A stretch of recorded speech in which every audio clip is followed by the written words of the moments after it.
there. Poverty will be reduced within nations. Educational attainment will be high. Therefore, as an organization, we need to have set global footprints within the organization as we have already started. What else should we do? We need to have a wave of microfinance programs and other livelihood support interventions, specifically targeting the rural women self-help programs, so that we can empower them and increase individual empowerment. The basic assumption underlying individual empowerment are that these income-generating groups or programs are giving women access to working capital, which can increase their ability to generate choices and exercise bargaining power, as well as develop a sense of self-worth, a belief in one's ability to secure desired changes and the right to control one's life. More so, we shall witness an increase in urbanization, but however, if we empower our people, urbanization will be reduced. We will talk about urbanization later on. We are likely to witness technology affecting empowerment, as we have realized that internet is now a tool for empowerment. The growing increase or the growing access of the web in the late 20th century has allowed women to empower themselves by using various tools on the internet. With the introduction of the World Wide Web, women have begun to use social networking sites like Facebook, Twitter, Instagram. These facilities have been used for online activism. Women are able to empower themselves by organizing campaigns and voicing their opinions for scrutiny. So what does this mean to us as an organization? We need to harness technology or we will be left behind. As we have been talking about individual empowerment, we shall witness an increase in the middle class. We'll define what a middle class is. According to the organizations like the United Nations and the Organization for Economic Cooperation and Development, someone who is defined or who is categorized under middle class is anyone who consumes an average of $10 to $100 a day. So just imagine if you are taking $10 or $100 per day, you are under the category of someone who is within the middle class. This group is believed that this group has got disposable income and enough money to consume other basic things. So when we have improved our middle class, that means an increase in demand or an increase in the consumption of basic goods, basic commodities, and other luxury commodities will increase. So as an organization, we need to brace ourselves for an increase in the demand for our basic commodities and our luxury gadgets. The rise of middle class is only possible if doors for foreign direct investments are opened. So what does that mean as an organization? We need to advocate more to the governments and the responsible authorities for consistency in policy and increase foreign direct investment within the organization, within the country. And then someone will wonder, what then will happen if there is an increase in the middle class? Let me take you through some of the advantages of an increase in the what? In the rise of a middle class. It is manifest that the best political community is formed by citizens of the middle class, and that those states are likely to be well administered in which the middle class is large. It is possible that both classes for the addition of middle class turn the scale, and it prevents either of the extremes from being dominant. Also, middle class wants a government that maintains a level playing field in the economic arena, free of rents and privileges, capable of regulating effectively natural monopolies and able to administer enforced tax systems adequate to provide security, basic infrastructure, and other public and collective goods and services.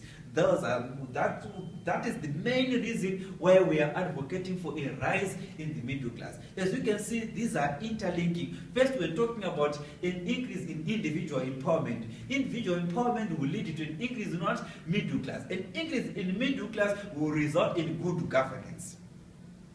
Well, We are also going to witness an increase in technology. Let me take you through another mega trend. As we have been aware, computing power has become essentially free. There are free bytes, free megabyte, free data, free bandwidth and everything, free Wi-Fi. The possibilities are limitless. The question is, how will this technology be used? Without doubt, technology will continue to profoundly impact how people live, work, interact, and entertain. Greater organization is likely to be witnessed. Simplification of the massive amounts of information is likely to be witnessed. Greater connection of consumers through social media. Use of technology by large companies will not be a competitive advantage, but it will actually be a necessity on its own. And then let me take you through the advantages of this technology to our economy, to our society, and to everyone.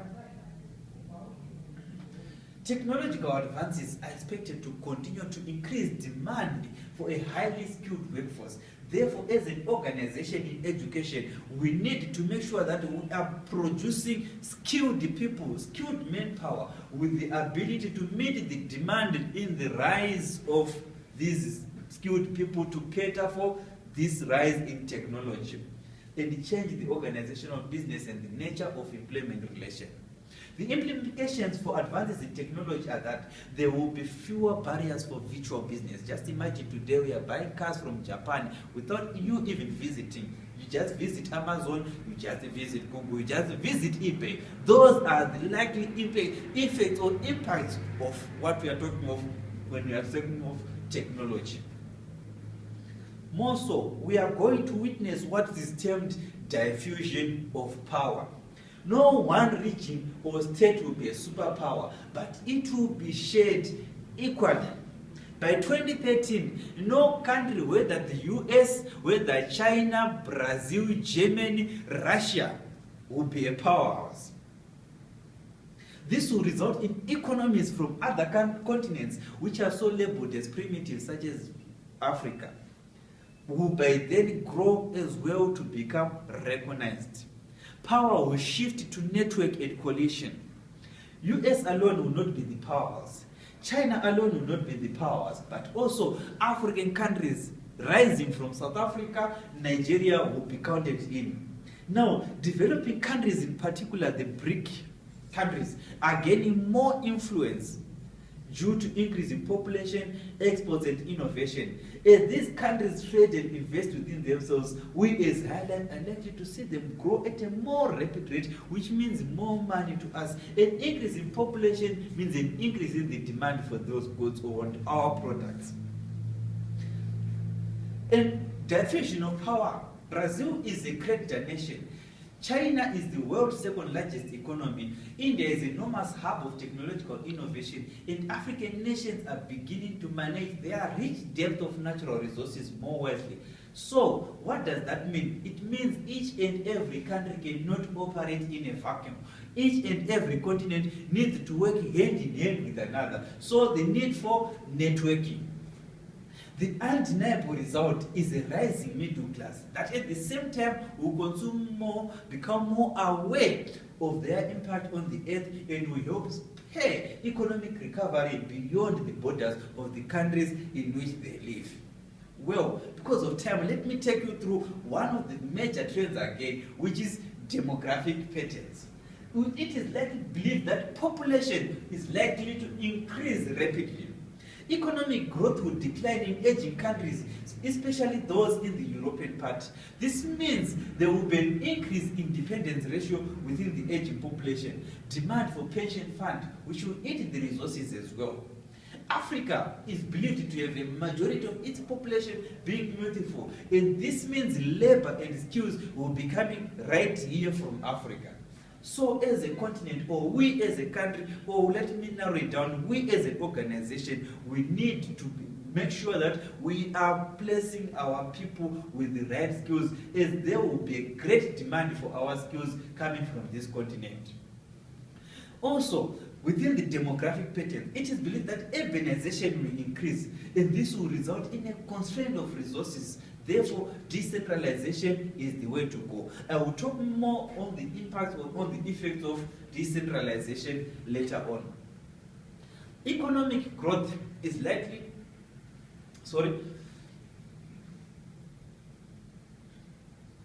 the effects of urbanization on the economy, the society, and the political. Today, roughly 50% of urban population will climb to nearly 60% or 4.9 billion. In 2030, Africa will gradually replace Asia as the region with the highest urbanization growth rate. Urban centers are estimated to generate 80% of economic growth. The potential exists to apply modern technologies and infrastructure promoting better use of scarce resources. As you see, when there is an increase in demand, prices again will also increase. So there is need to ensure we have efficient and good technologies to maximize of the available resources, because there will be scarcity because of an increase in the demand of these basic commodities. Unemployment is likely to increase because of an increase in population. However, technology will be taking one for each and every 3 jobs.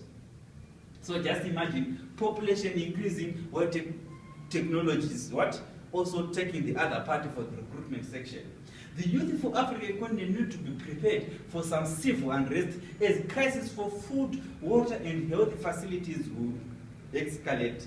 So this will see an influx of NGOs operating in trying to curb such issues as they will be arising.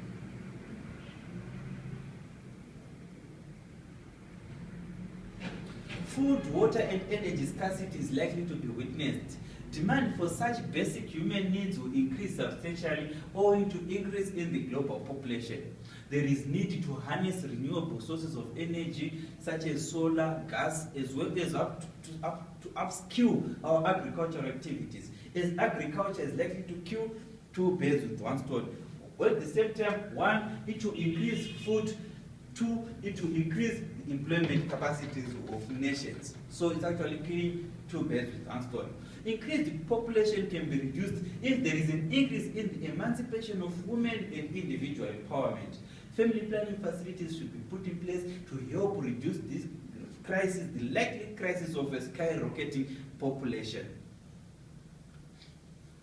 Clean energy sources are sometimes more expensive upfront, but often end up being cheaper in the long run. So there is need for us to ensure that we harness on these clean energy sources. However, the cost-benefit analysis says they will be more expensive in the first place, but however, in the long run, they will be cheap. And these environmentally friendly companies save themselves from having to deal with future governmental regulations and fines down the line if they harness on clean energy sources. We need to have also shared value businesses and policies as an organization operating so that we enhance the competitiveness of a company while simultaneously advancing the economic, social conditions in the communities. Scarcity of commodities is likely to increase as well. Conflict is likely to arise as witnessed the likely effect of xenophobia in South Africa. Xenophobia was a result of scarce resources, and those are the examples which are likely to result in conflicts arising. So there is need for fusion and collaboration between states to avoid such political unrest. This inter-state conflict will likely to spill over and result in global insecurity. And then you will wonder, so what this with businesses? What do we have to do as a business organization? As businesses, we need to be active to solve social issues. As businesses are becoming more actively engaged in addressing social challenges and developing new business models to deliver on both purpose and profit, so too are leading non-profit organizations, rethinking their models and ways of working. Giving money to deserving projects is no longer enough. Instead, it is argued that businesses profit by solving social problems. There are tons and tons of examples I can give of businesses that are solving social problems while at the same time profiteering. business is solving social problems. It is proved that by investing in workers, i.e. doubling their salary, will be able to decrease cost turnover and increase productivity. Similarly, studies have shown that when companies invest in the health of their workers, it is likely to reduce the number of sick days, and the workers are likely to be more productive. And what surprised me most was learning that companies make more environmentally sustainable choices actually benefit more than those that are what? Public relations. So what can we do? There is need for NGOs, multinational businesses, academic institutions, wealthy individuals should take the lead in confronting global challenges that are upcoming. A growing global public opinion, consensus among elites and many of the growing middle classes forms the basis of our support to curb such global challenges which have been identified. What needs to be done by organizations? There is need to partner with all kinds of private, public, society, knowledge institutions, municipalities, the public sector, diverse associations, private businesses, and the cultural institutions. Our main objective, or our main mantra, to work through dialogue and networks to create solutions, partnerships with others, as we have seen the likely challenges that are begetting us in the near future. And these directors will be asking, so what does that mean to us? This management and executives should consider what the company's purpose is and how it will remain relevant to the client and society in general. More so, should also oversee management's risk identification and mitigation process in order to gain comfort with the identification of emerging threats. These mega trends will influence consumer preference, regulation. It's imperative to understand these mega trends, how they affect our business and the environment in which we operate. Thank you. See you next time.